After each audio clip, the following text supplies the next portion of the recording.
ప్రవర్తిస్తామో ఏం జరుగుతుందో మన జీవితంలో అది లిఖించబడలేదు. యేసు ప్రభు జీవితం లిఖించబడింది. యేసు ప్రభు జీవితం ప్రతి సంఘటన కూడా లిఖించబడిందండి.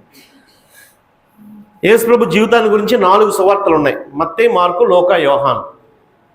మరొక పుస్తకాన్ని 5వ సువార్త అంటారు, యెషయా గ్రంథాన్ని. యెషయా గ్రంథంలో నా మాట చివరి దాకా వినపడుతుందా? నువ్వు చెప్తేనే నేను యాక్సెప్ట్ చేస్తాను. ఓకే. యేసు ప్రభు జీవితాన్ని గూర్చి రాసిన మరొక గ్రంథం యెషయా గ్రంథం. యెషయాని 5వ సువార్త అంటారండి. ఆ యెషయాలో యేసు ప్రభు గురించి చాలా ప్రవచనాలు రాయబడినాయి. ఒక 4-5 ఇయర్స్ క్రితం నేను ఈ ప్రవచనం, ఈ పాఠాన్ని తెలియజేశాను. మరలా క్రొత్త వాళ్ళు వస్తున్నారు కాబట్టి ఒకసారి మరలా ధ్యానిద్దాము. యెషయా గ్రంథం 9వ అధ్యాయంలో ఒక ప్రవచనం ఉంది. యెషయా గ్రంథం 9వ అధ్యాయం 1వ వచనంలో ఒక ప్రవచనం ఉంది, 6వ వచనంలో ఒక ప్రవచనం ఉంది. యెషయా చెప్పిన ప్రవచనాన్ని ఈరోజు ధ్యానిద్దాం.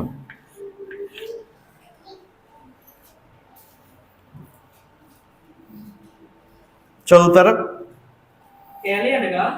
మనకు శిశువు పుట్టెను, మనకి కుమారుడు అనుగ్రహింపబడెను. ఆశ్చర్యకరుడు, ఆలోచనకర్త, బలవంతుడైన దేవుడు, నిత్యుడగు తండ్రి, సమాధానకర్తయగు అధిపతి అని అతనికి పేరు పెట్టబడును. చదువు.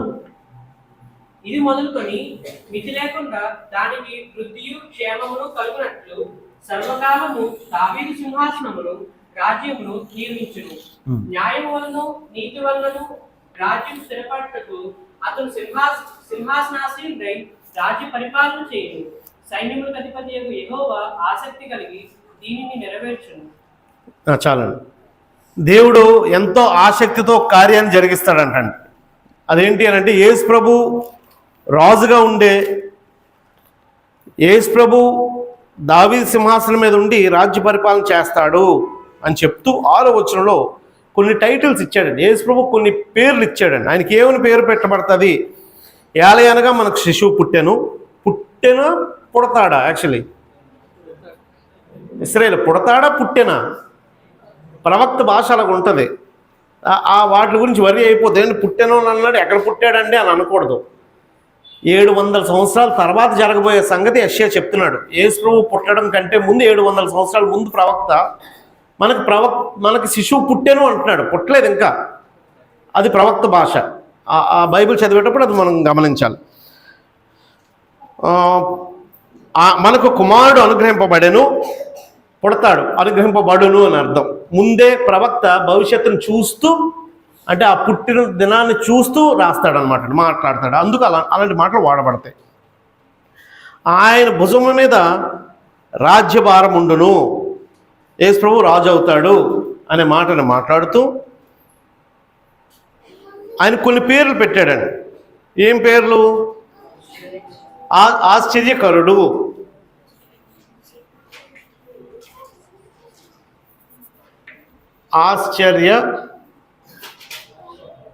సరిపోయింది కదండి. ఆశ్చర్యకరుడు అంటే యేసు ప్రభు గురించిన ప్రవచనం ఇది. ఆయనకి పెట్టబడే పేర్లు ఒక 5 పేర్లు చెప్పాడండి. అందుకే మీ నోట్స్లో ఒక 5 కాలమ్స్ వేసుకోండి. 5 పేర్ల గురించి ఈరోజు ధ్యానిద్దాం. 1 ఆశ్చర్యకరుడు, 2 ఈ వచ్చిన ఎవరికైనా కండత వచ్చండి? మనం కండత పెట్టట్లేదు. లోతర్ మిషన్ వాళ్ళని అడిగితే, బాప్టిస్ట్ మిషన్ వాళ్ళని అడిగితే కంపల్సరీగా వచ్చి చెప్పేస్తారండి. ఆశ్చర్యకరుడు. 2 ఆలోచనకర్త. 3 బలవంతుడగు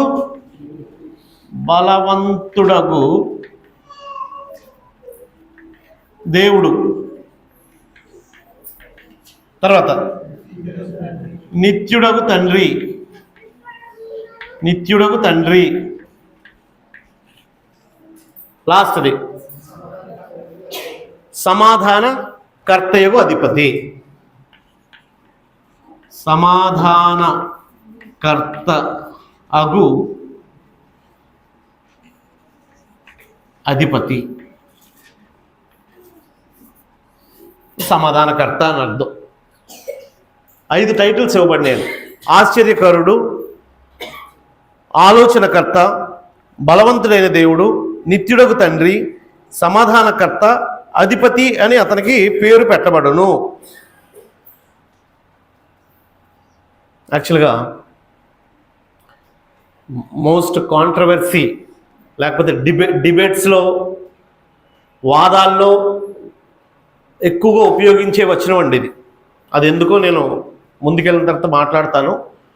అంటే ఈ ఏ టైటిల్స్తో, ఈ 3 టైటిల్స్ వాళ్ళకి ఏం ఇబ్బంది ఉండదండి.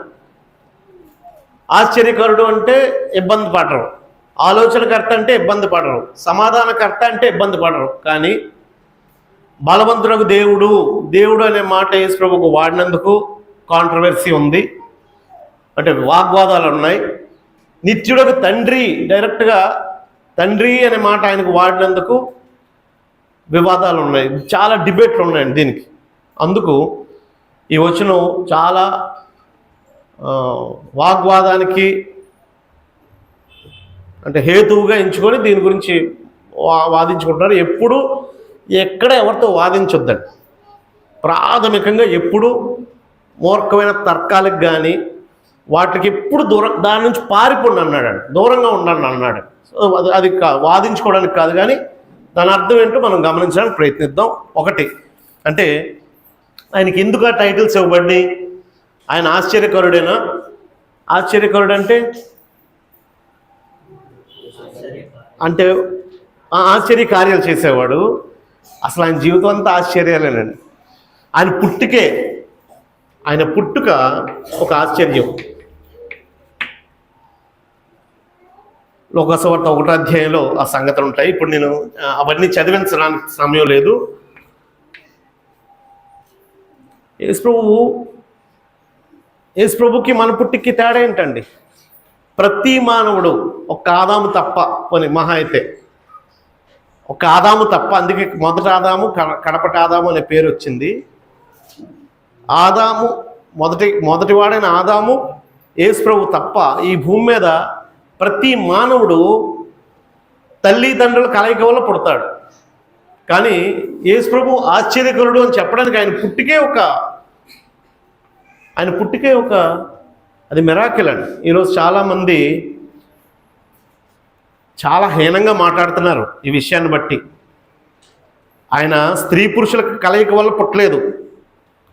మరియా యవనురాలుగా పవిత్రమైన కన్యకగా ఉన్నప్పుడు, పురుషుని ఎరగని దానిగా ఉన్నప్పుడు, పురుషుని సహాయం లేకుండా, ఇంకా వివాహం కాకముందే ప్రదానం చేయబడిన వారిరువురు ఏకం కాక మునిపే యేసు ప్రభు మరియాకి జన్మించాడండి. అలా జన్మించాలని దేవుడి ప్రణాళిక, అలాంటి ప్రవచనం ఉంది. ఆ ప్రవచనాన్ని బట్టి మరియాకి జన్మిస్తే ఈరోజు చాలా హీనంగా మాట్లాడుతున్నారు. మాట్లాడినవ్వండి, దాని గురించి ఎప్పుడు వర్రీ అవ్వద్దు. ఈరోజు కాదు, యేసు ప్రభుని ఎప్పటి నుంచో మాట్లాడుతూనే ఉన్నారు. అంటే ఒక వ్యక్తి తన తండ్రి ఎవరో తెలియదు అన్నప్పుడు అది అవమానం కదా. యేసు ప్రభుకి అది వర్తింపజేసి యేసు ప్రభుని అలా మాట్లాడినవ్వండి. మనకు తెలుసు ఆయన దేవుని శక్తి ద్వారా, పరిశుద్ధాత్మ ద్వారా పుట్టాడు తప్ప పురుషుని ద్వారా కాదు అని. ఆయన పుట్టుక గొప్పదనం అండి. ఆ సైన్స్కి విరుద్ధంగా ఎలా జరిగిపోద్ది అని మాట్లాడుతున్నారు. నేను ఎవరిని నిందించట్లేదు. ఇప్పుడు మళ్ళీ చెప్తే వాళ్ళ గ్రంథాలు మాట్లాడినట్టు ఉంటుందండి. ఒక ఆయన సూర్యుని మింగేశాడు అంటండి, ఏదో కొండను చేతులు పట్టుకొని ఎక్కడికో ఎగిరిపోయాడు అంటండి. ఇవన్నీ సైన్స్కి అనుగుణంగా జరిగిందా? దేవుడు సర్వశక్తిమంతుడు, నమ్మనండి. ఎవరి విశ్వాసం వాళ్ళు ఒకలా నమ్మితే నమ్మండి. కానీ ఇతరులు వ్యతిరేకించేటప్పుడు మనం వాడే మాటలు అన్యాయంగా మాట్లాడద్దు. సృష్టిని, అందరి సమస్తాన్ని నిర్మించిన దేవునికి నీటిలో చేపలు కలుగును గాక అన్నాడు. పశువుల్ని, వృక్షాలని భూమి పుట్టించిన గాక అన్నాడండి. గాల్లో ఆకాశ పక్షులు కలుగును గాక అన్నాడండి. అలాంటి దేవునికి అనంతమైన విశ్వంలో అనేక గ్రహాల్ని, భూమి కంటే గొప్పమైన గ్రహాలను ఉంచిన దేవునికి 3 వంతులు నీళ్లు ఈ భూమి మీద, 1 వంతు భూభాగం, 1000 మైళ్ళ స్పీడ్లో తిరుగుతుంటుందండి. 1600 కిలోమీటర్ స్పీడ్లో భూమి తిరుగుతుంటుంది. అసలు ఏ రోజైనా ఆ తిరగడం వల్లే బీచ్కి ఎప్పుడైనా వెళ్ళారా? నువ్వు దీనికైనా తలాడించండి. బీచ్కి వెళ్ళినప్పుడు అలలు వస్తున్నాయా? అలలు ఎందుకు వస్తున్నాయో తెలుసండి? భూ పరిభ్రమణం వల్ల. భూమి మీద ఉన్న నీళ్ళు అవి భూమి తిరగడం వల్ల వచ్చే అలలండి అవి. దేవుడు దాన్ని మనకు తెలియదు అవి. అదేంటండి, భూమి మీద ఉండి భూమిలో నీళ్ళు ఒలిగిపోవట్లేదని మనకు అనిపిస్తుందండి. ఒక భూభాగం మాత్రం, అంటే ఒక పార్ట్ మాత్రం నేల, 3 పార్ట్లు నీళ్లతో నింపిన దేవుడు దాన్ని డిజైన్ చేశాడు. నీ బుర్రకి అది అందదు. దాన్ని 1000 కిలోమీటర్లు, 1000 మైళ్ళు, 1600 కిలోమీటర్ల స్పీడ్లో తిరుగుతుంది భూమి. అలా తిరిగితేనే రాత్రి పగలు వస్తుంది మనకి.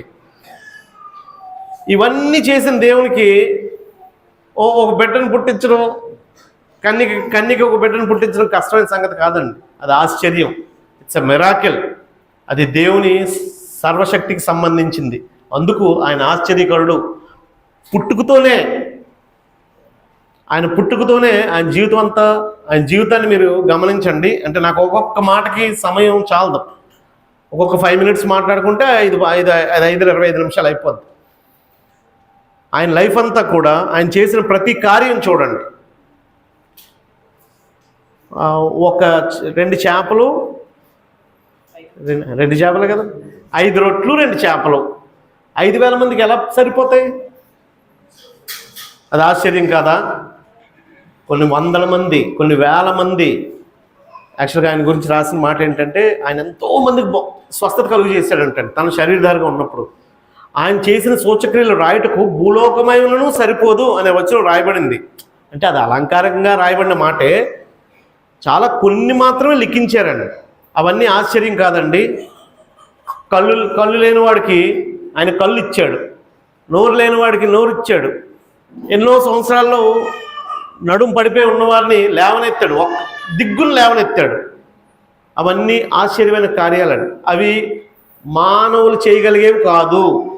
ఈరోజు ఎవరైనా స్వస్థతలు చేస్తామని చెప్పి మిమ్మల్ని పిలిస్తే, లేదా అక్కడ స్వస్థత సభలు అవుతున్నాయి కాబట్టి మా అమ్మకు బాగాలేదు, మా అమ్మమ్మకు బాగాలేదు. ఇప్పుడు మన సహోదరులకు 2 ఉన్నారు, కృష్ణారావు గారు, సరోజిని గారు. బాగాలేదు వాళ్ళని తీసుకెళ్ళి ఆ సభల దగ్గర కూర్చోబెడితే ఏ స్వస్థత జరగదు. స్వస్థత దేవుని దగ్గర నుంచి రావాలి తప్ప స్వస్థత వరాలు ఇప్పుడు లేవండి. ఏ రోజైతే వాక్యం స్థిరపరచబడిందో స్వస్థత లేవు. కానీ ఈరోజు ఎవరైనా అలా చెప్తే నమ్మొద్దు. కానీ యేసు ప్రభు శరీరధారిగా ఉన్న కాలంలో, కృపావరాలు అపోస్తులకు ఇచ్చిన కాలంలో మాత్రం ఇవన్నీ ఆశ్చర్యంగా జరిగినాయండి. అంటే నేను ఇంక రాయట్లేదు. ఆయన పుట్టుక, ఆయన చేసిన కార్యాలు,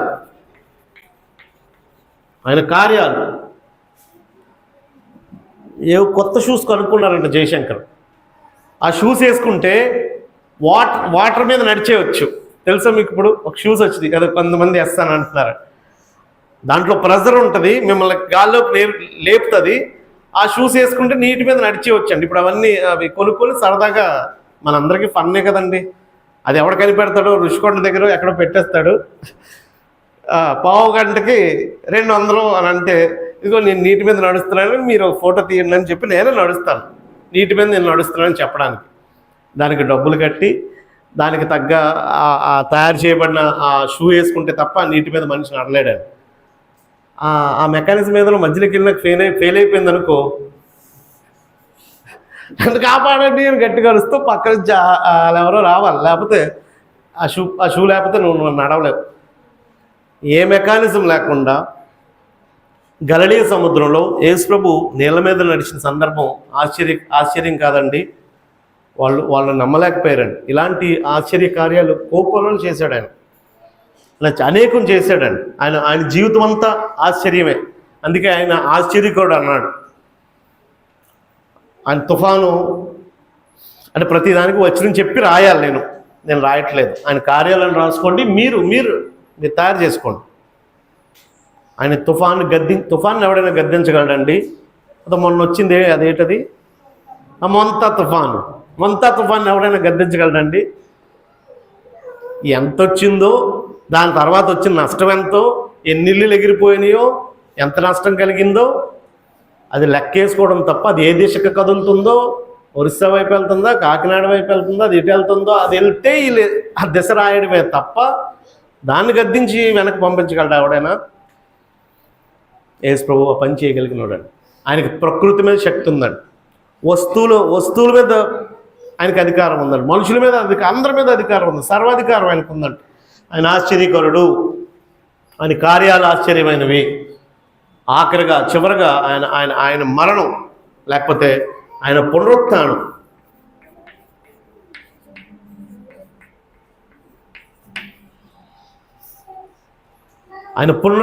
ఆశ్చర్యకరమైందండి. ఈ మధ్య ఏమంటున్నారంటే అంత గొప్పోడైతే చావకుండా తప్పించబడచ్చు కదా, ఆ మేకులు నా శిలువ మీద నుంచి దిగిపోవచ్చు కదా. అరే బాబు, చావడానికే వచ్చాడు, నీకోసం నా కోసం మరణం పొందడానికి వచ్చాడు. ఎందుకు అది తీసేస్తే నీకు నాకు రక్షణ ఎక్కడ ఉంది? ఒకవేళ నువ్వు నమ్మగలిగితే గొప్ప సంగతి ఏంటి తెలుసండి? మరణం పొందకుండా జయించడం కాదు, మరణాన్ని జయించడం అంటే మరణించి తిరిగి లేవడం. అది ఆశ్చర్యం. చాలామంది అలా ట్రై చేశారు. ఎవరో నేను కూడా అలాగే లెగుస్తాను, నన్ను కప్పెట్టండి అని కప్పెట్టి పడుకున్నాడని లోపల. అది లేవడం ఈ విషయం పోలీసులకు తెలిసిపోయి వచ్చి లేపారు. అప్పటికే ఆడికి ఆక్సిజన్ అందక దబ్బో పనేస్తున్నాడు. ఏం జరగవు. అది నిజంగా ఆశ్చర్యంగా జరగాల్సింది. అలాంటి ప్రాక్టీస్లు ఏం చేయొద్దండి. ఆ యూట్యూబ్లో చూసిన ప్రాక్టీస్లు అవి మీరేం చేయొద్దు. అవన్నీ ఎడిటింగ్ వీడియోస్. ఆయన పునరుత్థానం ఆశ్చర్యం, ఆయన కార్యాలు ఆశ్చర్యం, ఆయన పుట్టుక ఆశ్చర్యం, ఆయన జీవితం అంతా ఆశ్చర్యం. ఆశ్చర్యకరుడు అనే మాట ఆయనకి సరిగ్గా సరిపోద్దని. రెండో మాట ఆలోచనకర్త. అంటే ఆలోచన ఇచ్చేవాడు, లేకపోతే ఆలోచన గ్రహించగలిగేవాడు. ఎప్పుడు ఎలాగూ స్పందించాలో, ఎప్పుడు ఎలాగూ వ్యవహరించాలో మంచి ఆలోచన కలిగి. ఇప్పుడు మీరు పిల్లల్ని అడుగుతారు, మీకు ఆలోచన ఉంటే పరీక్షలు బాగా రాయగలరా, ఆలోచన లేకపోతే రాయగలరా? అమ్మో, నాకే ఉంది పక్కలో బళ్ళు, నా కూతురే. ఆలోచన లేదనుకో అక్కడ ఏమి గుర్తురాదు నీకు. ప్రశ్నకి తగ్గ సమాధానం రాయాలంటే మనకి ఏం కావాలండి? ఆలోచన కావాలి, మనకు సమయస్ఫూర్తి కావాలండి. ఇక్కడ యేసు ప్రభు గురించి ఆయన ఆలోచనకర్తని ఎందుకు వాడాడు అంటే, జస్ట్ ఒక్క పేజీ తిరగేస్తే యెషయా గ్రంథం 11వ అధ్యాయంలో, యెషయా గ్రంథం 11వ అధ్యాయం 2వ వచనంలో ఒక మాట వాడబడిందండి.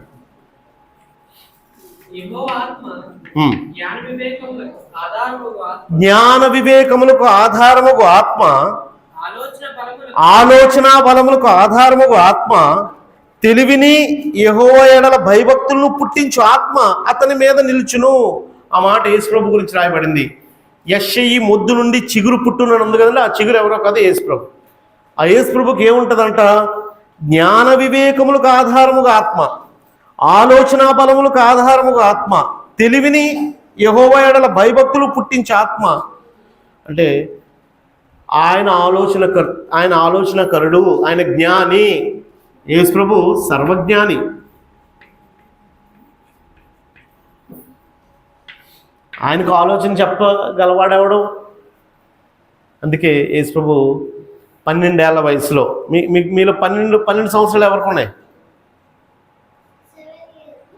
12 ఎవరికి ఉన్నాయి? నీకు 12? నన్ను నిలబడు త్వరగా. అంత వయసు ఉన్నప్పుడు శాస్త్రులు పరిశీలు అందరూ కూర్చున్నారు. వాళ్ళందరితో యేసు ప్రభు డిస్కస్ చేస్తున్నాడు అంటండి. కూర్చో. అంత వయసులో ఓ మనిషికి ఏముంటుందండి? ఆ పిల్లని ఎక్కడికైనా తీసుకెళ్తే ఏముంటుందండి? ఆ జాతరలో ఏం బొమ్మలు అమ్ముతున్నారు, ఆ ఐస్ క్రీమ్ కొనుక్కోవాలా, ఇలా పీస్ మిఠాయి ఉంటుంది కదా, పీస్ మిఠాయి కొనుక్కోవాలి, అది కొనాలి, ఆ బోర కావాలి, ఈ బొమ్మ కావాలని ఉంటుందండి. యేసు ప్రభు 12 సంవత్సరాల వయసులో ఏం ఆలోచన కలిగి ఉన్నాడంటే, అక్కడ యూదులతో శాస్త్రులు పరిచయులు ప్రధాన యాజకులు వాళ్ళందరూ కూర్చున్నప్పుడు వారితో దేవుని గురించిన విషయాలు తర్కిస్తున్నాడు అంటాడు. అంత జ్ఞానం అంటే ఆయనకు ముందు నుంచి ఉంది. ఆయన ప్రాక్టీస్ కూడా అలాంటిదేనండి. దేవాలయానికి వెళ్ళి చిన్నప్పటి నుంచి నేర్చుకునే జ్ఞానం. అంతేకాకుండా హృదయ అంతరంగాలు ఎరిగినోడు. అవును కదండి, ఆయనకి ఎంత జ్ఞానం ఉంది, ఆయన అంత జ్ఞానం ఉందంటే ఇక్కడ యోహాను సువార్త 2వ అధ్యాయం, యోహాను సువార్త 2వ అధ్యాయంలో ఆయన గురించి ఒక మాట వాడబడింది. 24వ వచనం. అయితే యేసు అందరినీ ఎరిగినవాడు గనుక ఆయన తన్ను వారి వశము చేసుకోలేదు. ఆయన మనుష్యుని ఆంతర్యము ఎరిగినవాడు. బ్రేక్ అవుతుందండి. కనుక ఎవడను మనుషుని గురించి ఆయనకు సాక్ష్యం ఇయ్యనక్కర్లేదు. అంటే ఆయన మనుషుని ఆంతర్యాన్ని ఎరిగినోడు అంటండి. అందుకోసమే ఎవరితో ఎలా వ్యవహరించాలో చక్కగా వ్యవహరించాడు. ఎవరో వచ్చి నాకు దాహానికి నీళ్ళు ఇవ్వు అన్నాడు. అమ్మారా నీకు జకర్య గ్రంథం బోధిస్తానన్నాడండి. ఆమెతో ఏం మాట్లాడాడండి, నాకు కొంచెం నీళ్ళు ఇవ్వమని ఆవిడ అడగడం కాదు, అమ్మా నాకు కొంచెం నీళ్ళు ఇస్తావా అని అక్కడ స్టార్ట్ చేశాడు. అక్కడ స్టార్ట్ చేసిన కాన్వర్జేషను అసలు నువ్వు నాకు నీళ్ళు ఇవ్వడం కాదు, నిన్ను నీళ్ళు ఎవరు అడిగారో నీకు తెలిస్తే ఆయన్నే నువ్వు నీళ్ళు అడుగుతావు, ఆ నీళ్ళు తాగితే అసలు నీకు ఎప్పుడు దాహం ఏది అన్నాడు. బాబా ఆ నీళ్ళేవో కొంచెం మాకు అని అడిగిందండి. అలా ప్రారంభించి నీళ్ళ కాన్వర్జేషన్ స్టార్ట్ చేసి ఆమెను నిత్యజీవం వరకు నడిపించాడు యేసు ప్రభు. మరొకసారి చేపలు పట్టే మొదటిసారి పేతురు అనుభవం అదండి. పేతురు చేపలు దొరకలేదా అని అడిగాడు. దొరకలేదు. ఇదిగో ఇక్కడే చేప దొరుకుతుంది అన్నాడు. ప్రభు రాత్రంతా పట్టాము చేపలు దొరకలేదు. లేదు నేను చెప్తున్నాను ఇక్కడ వెయ్యు అని. అక్కడేమో చేపల కాన్వర్జేషన్ స్టార్ట్ చేశాడు. ఆ నీళ్ళ దగ్గర చేప కాన్వర్జేషన్, ఇక్కడేమో చేపల కాన్వర్జేషన్. ఆయనకి తెలుసండి. ఆయన ఏ తెలివి వాడి ఒక వ్యక్తిని దేవుని రాజ్యానికి నడిపించాలో యేసు ప్రభుకి బాగా జ్ఞానం ఉన్నాడు. అంటే మనకు అంత జ్ఞానం లేదు, కానీ అవి చదివిన తర్వాత కొంత మనం దానిలో సంపాదించాలండి. ఎవరితో మాట్లాడేటప్పుడు ఏది మాట్లాడి ఆ వ్యక్తిని దేవుని రాజ్యానికి మనం తీసుకొని రాగలమో ఆ జ్ఞానం మనకు ఉండాలి. రాగానే నిమిషం తప్పు, నువ్వు తప్పు, నీ పద్ధతి తప్పు, క్రిస్మస్ తప్పు, వాయిద్యాలు తప్పు, ఇది ఫస్ట్ ఒక వ్యక్తి మనం తారసపడగానే ఇది తప్పు, అది తప్పు, ఇది తప్పు అంటే ఉంటాడండి మన దగ్గర. నేను ఓ తప్పు చేశానండి. అలా కుటుంబంలో కొంతమందిని ఆహ్వానించినప్పుడు మొట్టమొదటి అది కాదని చెప్పాల్సింది. వినబడుతుందండి నా మాట. రాగానే నువ్వు వెళ్తున్న మిషన్ తప్పు, నువ్వు వెళ్తున్న సంఘం తప్పు, నువ్వు అలా చెప్తే అసలు ఫస్ట్ ఎవరైనా వింటారండి?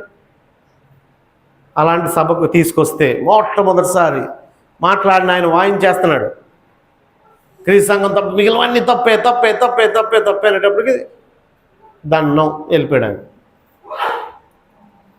ఇప్పుడు సందర్భానుసహితంగా ఏ వాక్యం చెప్తే ఆయన హృదయంలో నాటబడుతుంది. దేవుడు ఏం చెప్తున్నాడు ఒకవేళ వాళ్ళకి తెలియదు, మనం ఏం చెప్పి ఆ వ్యక్తిని దేవుని దగ్గరికి తీసుకొని రావాలి, ఆ ఆలోచన మనకు ఉండాలండి. యేసు ప్రభు హృదయ అంతరంగాలు ఎరిగినవాడు కనుక ఎవరితో ఎలా వ్యవహరించాలో ఆయన మాటలకు ఆశ్చర్యపడ్డారంటండి. మార్క్స్ వార్త 6వ అధ్యాయం 2వ వచనంలో, మార్క్స్ వార్త 6వ అధ్యాయం 2వ వచనం. విశ్రాంతి దినం వచ్చినప్పుడు ఆయన సమాజ మందిరంలో బోధింపును ఆరంభించాడు. అనేకులు ఆయన బోధ విని ఆశ్చర్యపడి 6:2 అనేకులు ఆయన బోధకు ఆశ్చర్యపడి ఈ సంగతులు ఇతనికి ఎక్కడి నుండి వచ్చాను, ఇంత నాలెడ్జ్, ఇంత ఆలోచన, ఇంత జ్ఞానం ఇతనికి ఎక్కడి నుంచి వచ్చింది, ఇతనికి ఇయ్యబడిన ఈ జ్ఞానం ఏంటిది, ఈ జ్ఞానం ఇతనికి ఎక్కడి నుంచి వచ్చింది అని అందరూ ఆలోచించారంటాడు. ఇతని చేతుల వల్ల ఇన్ని అద్భుతములు చేయబడుచున్నవి, ఇదేమి ఇతను మరియ కుమారుడు కాదా, ఇతను మరియ కుమారుడు కాదా, లేక వడ్రంగివాని కుమారుడు కాడా అని అన్నారు మరొక చోట. ఏసేపు కుమారుడు కాడా, ఇతడు యాకోబు, యోసేపు, యోదా, సీమోను అనే వారి సహోదరుడు పట్లవాడు కాడా. మిగిలిన వాళ్ళందరూ మనకు తెలుసు కదా, వాళ్ళు ఒకటే కదా ఇతను. ఇతని సోదరులందరూ మనతో ఉన్నారు కాదా? ఆ, అది తెలుసుకొచ్చు ఆయన విషయమే అభ్యంతరపడి ఆయన విషయంలో ఆయన ఆశ్చర్యమైన ఆయన మాటలకి అభ్యంతరపడ్డారంటండి. అప్పుడు కూడా యేసుప్రభు ఆ మాట అన్నాడండి. ఏమన్నాడండి? ప్రవక్త తన దేశంలోను తన బంధువుల్లోను తన ఇంటి వారిలోను తప్ప మరి ఎక్కడను గణనీయుడు కాదని చెప్పారు. అంటే మీరు అభ్యంతరపడుతున్నారు కానీ ఒకవేళ ఆయన ప్రవక్తని గమనిస్తే, ఆయన దేవుడి నుంచి వచ్చినోడు అని గమనిస్తే మీరు ఆశ్చర్యపడరు. అయితే ఆయన ఆయన ఆయన ఆలోచనకి, ఆయన జ్ఞానానికి పండితులు సహా కారణం ఏంటంటే ఆయన హై లెవెల్లో మాట్లాడుతున్నాడు. మీరు సామాన్యంగా ఇది మామూలు ఎలిమెంటరీ స్కూల్లో చదువుకుని ఇదేంటిది ఆక్స్ఫోర్డ్ యూనివర్సిటీలో మాట్లాడుతున్నాడని ఆశ్చర్యపోయారండి. అంటే ప్రతి యూదుడికి ఎంతో కొంత చదువు ఉంటుంది. చదువు అంటే లేఖనాలు చదివేంత చదువు తప్ప దాని మర్మాలను ఎరిగేంత కాదు. ఇప్పుడు ఈ చిన్నపిల్లడు వచ్చి ఏదో రాకెట్ సైన్స్ గురించి మాట్లాడుతున్నాడు అనుకో, ఇదేంటి వీడికి నిండా 10 ఏళ్ళు లేవు, తను న్యూక్లియర్ వెపన్ గురించి మాట్లాడుతున్నాడు ఏంటి, రాకెట్ సైన్స్ మాట్లాడుతున్నాడు అంటే ఆశ్చర్యపోతారనమాట. మనమైనా ఆశ్చర్యపోతాం. అలాగా ఆయన ఆలోచనకర్త. ఎందుకంటే ఆయన అందరిలాగా ఆయన పుట్టలేదండి. యేసుప్రభు అవకాశం ఉన్నంతవరకు యేసుప్రభు పుట్టాడనే మాట మనం మాట్లాడద్దు. యేసుప్రభు శరీరధారిగా వచ్చాడనే మాట మాట్లాడండి. ఆయన జగత్తు పునాది వేయబడికే ముందున్నాడు. ఆయనకి తెలీదా ఆదాము ఎలా కలిగాడో? ఆయన చేసినాడు ఆయన చేతులతో. అబ్రహాము తెలీదా? అందుకే ఒక సందర్భంలో అన్నాడు, మా తండ్రి అబ్రహాం అని లేదంటే మీ అబ్రహాం పుట్టకముందే నేను ఉన్నాను అని. నీకు చూస్తే నిండా 50 సంవత్సరాలు లేవు, నువ్వు మా అబ్రహాం కన్నా ముందున్నావా అన్నాడు. అవును నేను ముందున్నాను అన్నాడు. కాబట్టి ఆయనకు ఆలోచించి చెప్పవసరం లేదు, ఆయనకు సమస్తం తెలుసు. ఆదాము నుంచి మోషే, అబ్రహాములు, నోవా కాలాలు, జలప్రళయాలు అన్నీ ఆయనకి తెలుసు. ఆయనకి తెలియదే ఉంది. ఆయన బుద్ధి జ్ఞానముల సర్వసంపదలు ఆయన ఎందుకు గుప్తమై ఉన్నాయి అన్నాడు. యేసుప్రభు దగ్గర అన్నీ గుప్తమై ఉన్నాయి. కాబట్టి ఆయన జ్ఞానానికి పుట్టినిల్లు. ఆయనకు ఆలోచన చెప్పాల్సిన అవసరం మనకు లేదు. తర్వాత బలవంతుడకు దేవుడు. ఈ కాంట్రవర్సీ మాటలని చెప్పాను కదండి, ఈ రెండు. యేసుప్రభు దేవుడు అనే మాటని అంగీకరించలేకపోతున్నారండి. యాక్చువల్గా దేవుడు ఒక్కడే కదా అంటాడు ఎవడో లెగిసి. ఇప్పుడు దేవుడు ఒక్కడే, మరి ఇక్కడ దేవుడని వాడబడింది కాబట్టి ఆ తండ్రే ఈ కుమారుడు అనే మాటని డెవలప్ చేయడం కోసం ఒక దేవుడా, మీకు ఇద్దరు దేవుళ్ళ, ముగ్గురు దేవుళ్ళ అని పెద్ద. ఎవరైనా యేసుప్రభు దేవుడు కాదండి దేవుడు కుమారుడు అన్నాం అనుకో, ఇదిగో యెషయా గ్రంథం 9వ అధ్యాయం 6వ వచనం దేవుడు అని అన్నాడు అని పట్టుకుంటాడండి. ఒక వచనం, దాని అర్థం యేసుప్రభు దైవత్వం కలిగిన వాడు. మానవుడికి ఇందాక నేను మీకు చెప్పినట్టు పుట్టినట్టు మళ్ళాగా అమ్మా నాన్నల ద్వారా పుట్టినప్పటి నుంచే ఉనికి ఉన్నాడు కాదు. ఈ సృష్టిని అందులో సమస్తాన్ని దేవునితో సమానంగా ఉండి చేసినోడు. కాబట్టి దైవత్వము లేదా దేవత్వము కలిగిన వ్యక్తి, దేవత్వము గలవాడు. ఆయనకి అక్కడక్కడ దేవుడు అనే మాటలు వాడారండి. తీతు పత్రికలో మహాదేవుడు అనే మాట వాడారు. శిష్యులు కూడా నా దేవా దేవా నన్ను మన్నించు అనే మాటలు మాట్లాడేటప్పుడు ప్రభు అని వాడారు, దేవా అని వాడారు. దేవుడు ఎంత సమానుడో యేసుప్రభు అంతే సమానుడు అని చెప్పడానికి యోహాను సువార్త 5వ అధ్యాయం రాయబడిందండి. ఎప్పుడైనా అవకాశం ఉన్నప్పుడు ఇంటికి వెళ్ళి చదవండి. అంటే యోహాను సువార్త 5వ అధ్యాయంలో దేవునికి ఎంత అధికారం ఉందో నాకు అంతే అధికారం, దేవత్వం ఆయనలో ఉంది అని చెప్పడానికి. ఇప్పుడు అవన్నీ నేను చెప్పడానికి ఒకసారి మనం ఇప్పుడు ఈ మధ్యకాలంలో దేవత్వం గురించి చెప్పుకున్నాం. యేసుప్రభుకి ఎంత హక్కు ఉందో దేవుడు అని పిలువబడ్డానికి, అయినా కూడా మనం దేవుడు కుమారుడు అని పిలిస్తే చాలు అనే విషయాన్ని ఒక 3 వారాలు నేను చెప్పాను. ఆయనలో దైవత్వం ఉంది. ఆ మాటలో ఒకవేళ రాసుకుంటే కొలసీ పత్రిక 2వ అధ్యాయం 9వ వచనం, ఎఫెసీ పత్రిక అది కొలసీ 9, దైవత్వం యొక్క సర్వ పరిపూర్ణత. చదవండి ఆ మాట చదవండి.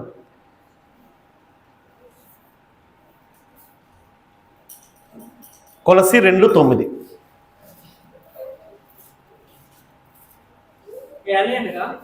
దేవత్వం యొక్క సర్వ పరిపూర్ణత శరీరముగా క్రీస్తునందు నివసించుచున్నది. సో దేవుడు అని పిలువబడ్డానికి ఎందుకు దేవుడు అని ఆయన్ని మనం అనము అంటే దేవుడు ఒక్కడే కాబట్టి యేసు ప్రభుకు దైవత్వం ఉంది అనే మాట అంటాము. దాని అర్థం దేవుడు ఎలాంటి స్థాయిలో ఉన్నాడో యేసు ప్రభు అలాంటి స్థాయిలో ఉన్నాడు. మన గురించి, నీ గురించి, నా గురించి ఆయన తన స్థానాన్ని తగ్గి భూమి మీదకి వచ్చాడు తప్ప తండ్రితో సమానంగా ఉండే హక్కు గలదారుడు. యేసు ప్రభు పుట్టించబడలేదు దయచేసి. అంటే ఎక్కడో దేవుని సృష్టికి ఆది అయి ఉన్నాడనే మాట ఉందండి. ఈ మాటలన్నీ పట్టుకొని యేసు ప్రభు దేవుడి చేత మొట్టమొదటి నిత్యత్వంలో సృష్టించబడ్డాడని బోధిస్తున్నారు. తప్పు. యేసు ప్రభు స్వయంభవుడు.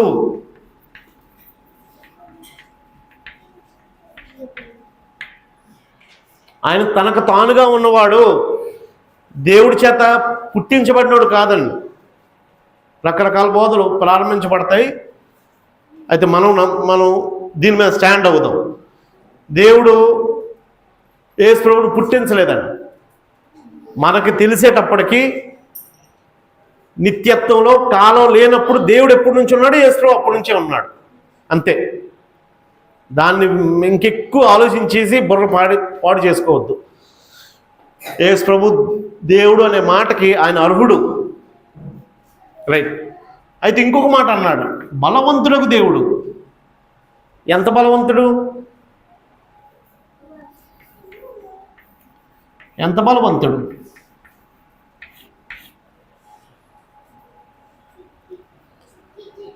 తన జీవితంలో పాపానికి ఆస్కారం లేకుండా, పాపం చేయకుండా 33 సంవత్సరాలు తన యవ్వనం అంతా, ఎవడండి నీతిగా ఉండగలడని ఎవడైనా ప్రశ్నిస్తే, మనిషిగా పుట్టి శరీరంలో ఉండి ఆకలి, దాహము, లైంగిక వాంఛ, మిగిలిన సర్వ కోరికలు సామాన్యంగా ఉండి పాపం ఉండకుండా ఉండగలగంత బలవంతుడు.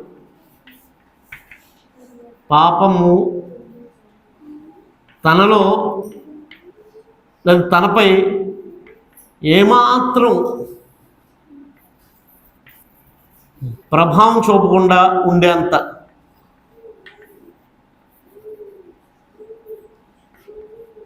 ప్రభావం చూపలేదు. నేను ఎవరిని అడగను, మా పాపం చేయకుండా ఉండడం సాధ్యమేనా అని అడిగితే మనలో ఎవ్వరూ కూడా సాధ్యము అని చెప్పమండి. చేయకుండా ఉండడం సాధ్యం కాదండి, ఎలాగోలా పాపం చేసేస్తామండి అని మనం మాట్లాడతామండి. నిజానికి వాస్తవమే. శరీరంలో ఉండి పాపం చేయకుండా ఉండడం కష్టమేనండి. వాస్తవంగా ఒప్పుకుందాం. అంటే యథార్థంగా, జెన్యూన్గా. యేసు ప్రభుకి పాపం చేయకుండా ఉండే విషయంలో సర్వశక్తులు లేవు. జాగ్రత్తగా గమనించండి. ఆయన భూమి మీద బతికేటప్పుడు పాపం చేయకుండా ఉండాలి అని తనకు తాను డిసిప్లిన్ చేసుకోవడమే తప్ప అసలు నా జీవితంలో పాపం లేకూడదు అని ఇలాగా తనకు తాను అనుకుని అదొక మ్యాజిక్ లాగా జరిగింది కాదు. తుఫాన్లు గద్దించినట్టు అవి వేరు. తన వ్యక్తిగత జీవితం పాపానికి చోటు ఇవ్వకుండా బ్రతకగలిగాడు. అమ్మ మాట పిల్లడు 10 నిమిషాలు. అంటే ఓ మనిషి ఏ విషయాల్లో తప్పు చేస్తాడండి. ఏ విషయాల్లో తప్పు చేస్తాడు? ఒకవేళ ధనం విషయంలో తప్పు చేస్తాడు, అది నాకు అక్కర్లేదు అనుకున్నాడు. ఏ విషయాల్లో తప్పు చేస్తాడండి? ఒకవేళ మోహం విషయంలో తప్పు చేస్తాడండి, దాని జోలికి నేను వెళ్ళకూడదు అనుకున్నాడు. ఇంకేదేంలో తప్పు చేస్తాడు? ఎవరైనా ఏమనంటే సహించలేంతాను, అంతే కదండి. అహం విషయంలో తప్పు చేస్తాడు. నేత్రాశ, శరీరాశ, జీవపు డంబం. అంటే నీ బ్రతుకుని ఎవరైనా క్వశ్చన్ చేస్తే తట్టుకోలేని తనం, దాని మీద ఏమైనా నిందలేస్తే తట్టుకోలేని తనం మనందరికీ ఉందండి. దాన్ని జయించాడు. లోకాశని జయించాడు, నేత్రాశని జయించాడు. ఆయన్ని ఇబ్బంది పెట్టగలిగే ప్రతిదాన్ని ఆయన జయించుకుంటూ వచ్చాడండి. అందుకు నేను కానీ ఆయన మోహంలో పడ్డాడు అనుకోండి. యేసు ప్రభు 33 సంవత్సరాల్లో భూమి మీద డైరెక్ట్గా పంపించబడలే, లేదా 30 సంవత్సరాల్లో డైరెక్ట్గా నేల మీదకి వచ్చాడండి. మణికాంత్ గారు, నీ ఏజ్ ఎంత? అతను 24, 25 దాటుకొని వచ్చాడు. మరి 17, 18లో మనకుండే ట్రబుల్స్ యేసు ప్రభుకు ఉండవు అనుకుంటున్నారా? మనకుండే ట్రబుల్స్ యేసు ప్రభుకు ఉంటాయి. ఇది కావాలి, అది కావాలి, ఇది కావాలి అనే ఆశలో అవన్నీ లేకుండా, ఏ కోరికలు లేకుండా నిన్న మేము ఒక హాస్పిటల్కి వెళ్ళాం, మానసిక రోగుల హాస్పిటల్. అక్కడ వాళ్ళకి ఏమీ తెలియదండి. అలా ఏమీ మానసిక స్థితి స్థిమితంగా లేని మనిషిలాగా ఉన్నాడా అనుకుంటున్నారా? చక్కగా ఆలోచించగలడు, చక్కగా తినగలడు.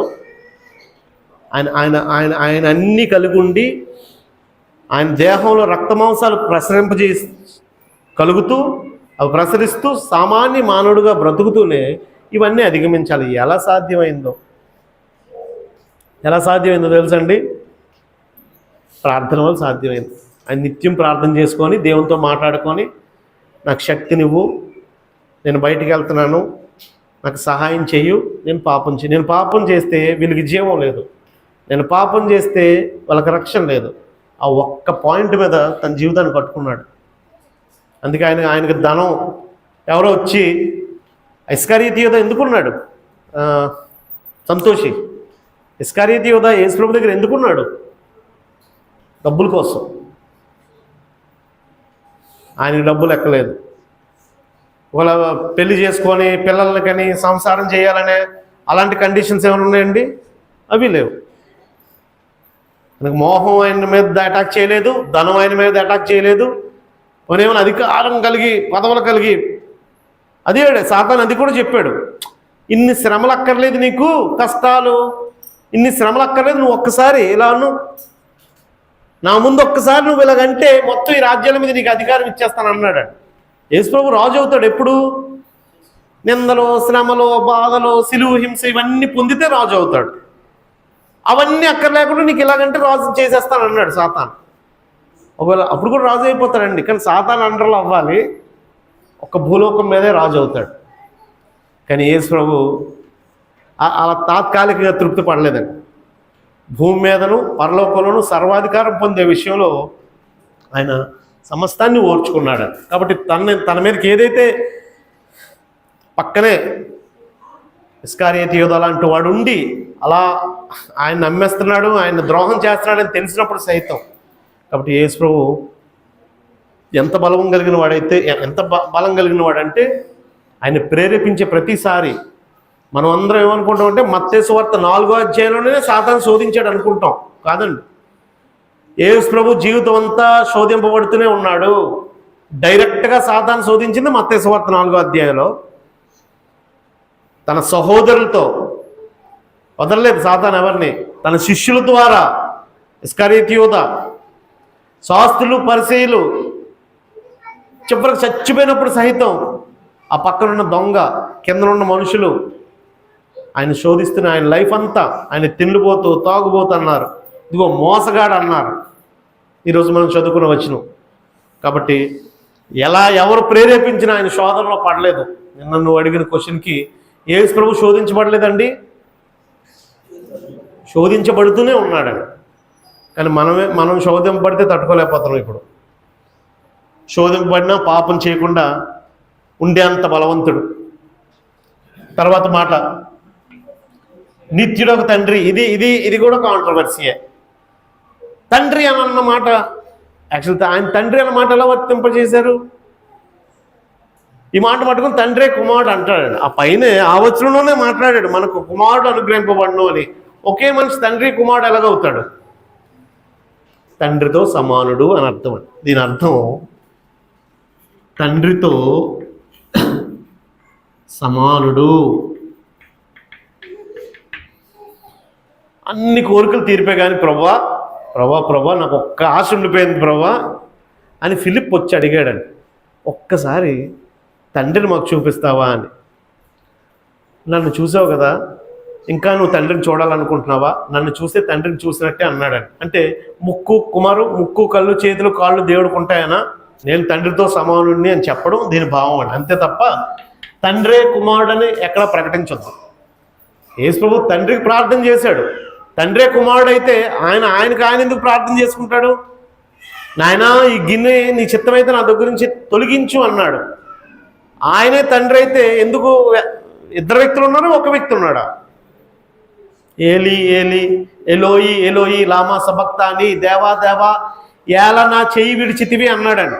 సో తండ్రితో సంభాషించుకున్నాడు ప్రతిసారి. కుమారుడే తండ్రి కాదు, తండ్రి వేరు కుమారుడు వేరు. దీని అర్థం ఒక్క వచనం ఉంటుంది, నిత్యుడొక తండ్రి అనేది ఒక్క వచనం. ఇదో ఆయన తండ్రి, ఆయనే తండ్రి అని. ఆ కాలంలో తండ్రి, ఈ కాలంలో కొడుకుగా వచ్చాడు, ఒక వ్యక్తే అని బోధిస్తున్నారండి. ఇక్కడ యువతల వైపు 150 వచనాలు ఉన్నాయి. మాకు అక్కర్లేదు, నేను చూడం, మాకు అక్కర్లేదు, మాకు ఈ ఒక్క వచనమే చాలు. ఆ కంటెస్ట్ని బట్టి దాని అర్థం మారుతుంది. ఇక్కడ తండ్రితో సమానుడు అని అర్థం అండి. తండ్రికి ఏ హక్కు ఉందో నాకు అదే హక్కు ఉంది. ఒకవేళ ఇప్పుడు నేను ఆ వచనాలు రాయను, కానీ యోహాను సువార్త 5వ అధ్యాయం రాసుకోండి. యోహాను సువార్త 5వ అధ్యాయం. ఇంటికి వెళ్ళి ఎవరైనా స్టడీ చేస్తే ఎన్ని తండ్రికి ఉండే క్వాలిటీసు కుమారుడికి ఎన్ని ఉన్నాయో నాకు చెప్పండి. మీరు ఎవరైనా స్టడీ చేసి చెప్తానంటే మీకు ఒక హోంవర్క్ ఇస్తున్నాను. తండ్రికి ఏ క్వాలిటీస్ అంటే మానవులు చేసేవి కాబట్టి అవి సర్వశక్తికి సంబంధించిన క్వాలిటీస్ అవి. అంటే తండ్రి మాత్రమే తీర్పు తీర్చగలడు, నేనే తీర్పు తీర్చగలను. తండ్రి మాత్రమే మృతులను లేపగలడు, నేను కూడా లేపగలను. అలాంటి క్వాలిటీస్ ఉంటాయి అందులో, చదవండి. అవి ఎన్ని ఉన్నాయో నాకు చెప్పండి. తండ్రితో సమానుడు అని చెప్పడానికి 5వ అధ్యాయం 8వ వచనం అనుకుంటా, నేను తండ్రితో సమానుడు అని చెప్పి ఆ కిందన ఎలా సమానుడో తెలియజేశాడు. నేను ఎలాగో తండ్రితో సమానుడో తెలియజేస్తూ అక్కడ కొన్ని 4-5 క్వాలిటీస్ ఉంటాయి. ఆ క్వాలిటీస్ రాయండి, మీరు రాయండి, ఇప్పుడు సమయం లేదు. ఆఖరిగా సమాధానకర్తయగు అధిపతి అంటే, సమాధానకర్తయగు అధిపతి అంటే సమాధానపరిచేవాడు అని అర్థం అండి. నిజానికి మనకి దేవునికి, మానవునికి దేవునికి మధ్య ఎవరున్నారండి? మానవునికి దేవునికి మధ్యలో యేసుప్రభు లేకపోతే మనం దేవునికి శత్రువులుగా ఉన్నాం. మనందరం నరకానికి వెళ్ళిపోవాలండి. మనం కుమారత్వాన్ని కోల్పోయాం. మనకు తెలిసిన సంగతే. మనం ప్రతిసారి ప్రభురాత్రి భోజనం తీసుకునేటప్పుడు మనం మాట్లాడుతున్నాం. అసలు తప్పు రాశానేమో, ఇలా రాయకూడదేమో. ఎప్పుడు దేవుడు పైన ఉండాలి, మానవుడు కింద ఉండాలి.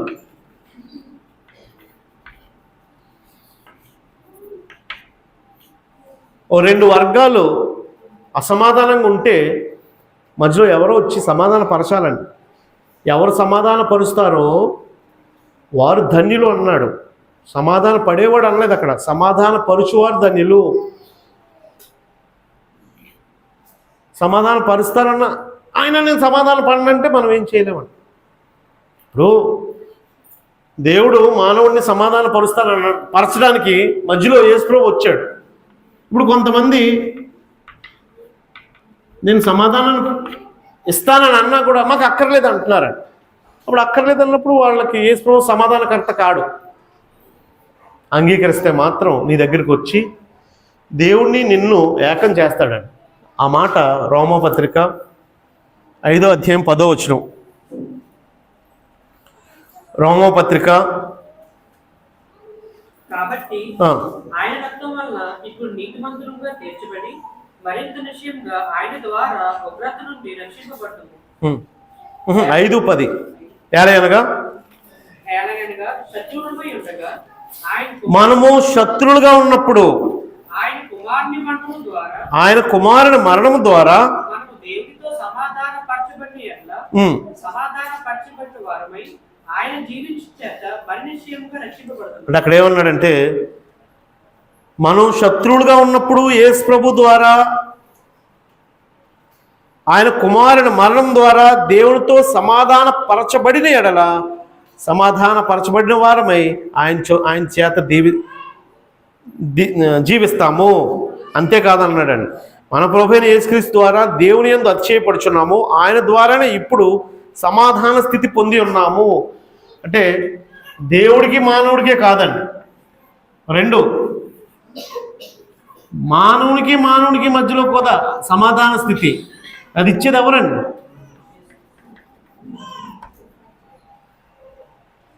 ఒక మానవుడికి మధ్యలో నువ్వెంతంటే నేను మనం ఎలాంటి వాళ్ళం అంటే నేను ఎందుకు తగ్గుతాను నువ్వెందుకు తగ్గుతావు అని అంటున్నాం. ఇప్పుడు ఈ ఇద్దరు కూడా ఎవరిని యాక్సెప్ట్ చేస్తే సమాధానం వస్తుందండి? వీరిద్దరి మధ్య కూడా యేసు ప్రభు ఉంటేనే సమాధానం జరుగుతుందండి. ఎందుకంటే ఆయన తగ్గించుకోమని చెప్తాడు. ఇంకొక సమాధానం ఉందండి. అంటే ఆయన సమాధానకర్త అని ఎందుకన్నారు అంటే దేవుడికి మానవుడికే కాదండి. ఒక మానవుడిలో కూడా నాకు కూడా సమాధానం ఉండదు. ఒక్కోసారి మనలో మనకి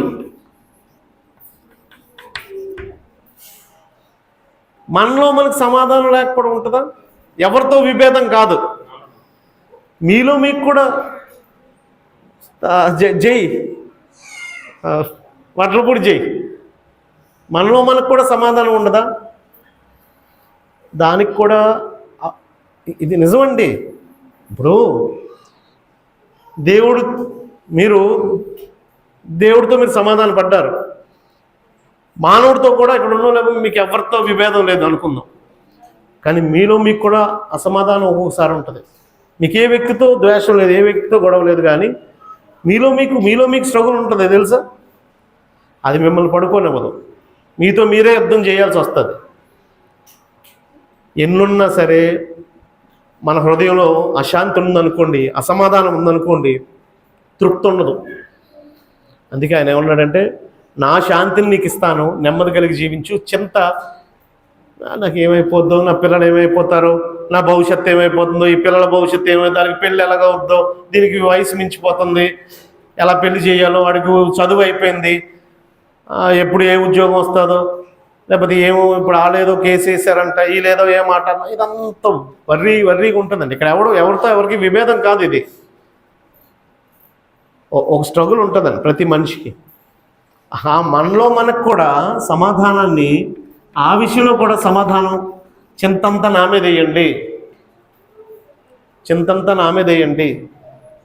ఆ సమాధానాన్ని నా శాంతిని మీకు ఇస్తానని అన్నాడండి. కాబట్టి ఒకవేళ దీంట్లో మనం ఏదైనా సాధించకపోవచ్చండి. నేను 100% మనం పర్ఫెక్ట్ అని చెప్పట్లేదు. జాగ్రత్తగా యేసు ప్రభు ప్రవచనానికి అర్థం ఈరోజు మనం చూసాం. ఆయన ఆశ్చర్యకరుడా? అవును. ఆయన ఆలోచనకర్త, ఆయనకు ఆలోచన చెప్పాల్సిన అవసరం లేదు. ఆయన బలవంతులకు దేవుడా? అవును, దైవత్వం కలిగిన వాడు. నిత్యులకు తండ్రి అన్నాడు, తండ్రితో సమానుడు అని అర్థం. సమాధానకర్త అధిపతి, అవును. అలాగూ యెషయా చెప్పిన ప్రవచనం అక్షరాల యేసు ప్రభు జీవితంలో ప్రతి మాట నెరవేరుతుందండి. అది ఈ మాటలు అర్థం తెలియకపోతే మాత్రం కాంట్రవర్సీ అవుతుంది. ఆయన ఎందుకు దేవుడు అంటారు? ఆయన దేవుడు కుమారుడు అనమన్నాడు. ఆయన తండ్రి అని ఎక్కడా ఆయన పిలవమనలేదు. తండ్రి ఒక్కడే, దేవుడు ఒక్కడే అని అంటాడు.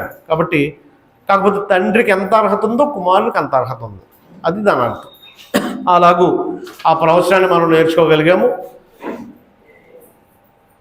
సహకరించిన మీ అందరికీ వందనాలు తెలియజేస్తూ ముగిస్తున్నాను.